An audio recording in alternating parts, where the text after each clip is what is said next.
Matt says, Bud, what do you think is a good way to continue communication with a foreign woman after you've met on a tour, especially when there's a language barrier? Thanks. Well, there are a couple of ways to do that.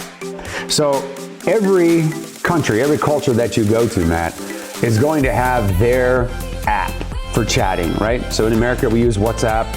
We'll use, Skype, right? In China, they use one called QQ. In Ukraine and Russia, Viber. Everybody uses it. So what I would do is I would get all of her contact information, of course, and when you come back, you'll be chatting. You know, you could email. You could certainly talk on the phone. Google Translate is a great tool, guys. And there are several translation apps or programs that are like Google Translate.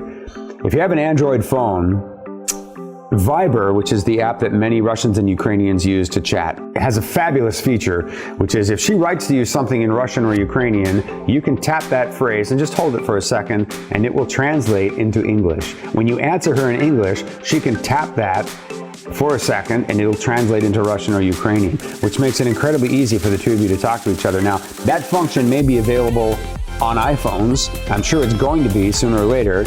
I haven't tested that anytime soon, or recently, but I do know that it's available in the Android function.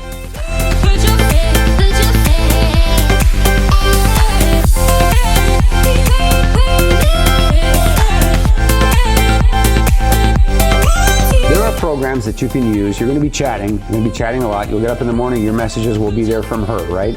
And then before you go to bed at night, you're going to send her messages. When she wakes up, your messages will be there for her, and you'll do that. And you'll chat throughout the day when the time difference allows you to, and you definitely will call on the phone. You know, guys, think about it. You can record a video. You can record a video message and send it to her. You can record a voice message and send it to her. You can practice a little bit of her native language and say some phrases in Spanish or Russian or Chinese. Make a little recording out of it, send it to her, let her see those. There are lots of ways that the two of you can communicate with each other every single day, and that's exactly what couples do, Matt. They meet on the tour, they romance, they date, they take it as far as they can, and then they come back and they're chatting up a storm, talking to each other every day as they make their plans for their next definitive time together.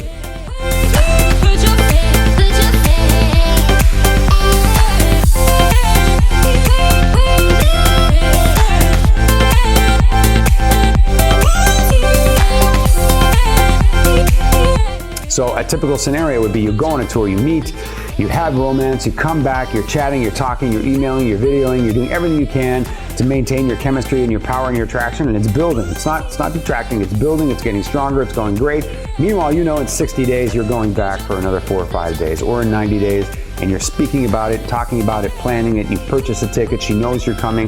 That's the kind of thing that just builds a lot of momentum and carries couples forward. Despite a language barrier, absolutely. Check out our website at. If you enjoyed this video, be sure to give us a thumbs up and subscribe to our channel. Then click on the notice bell to get notified every time we add something new.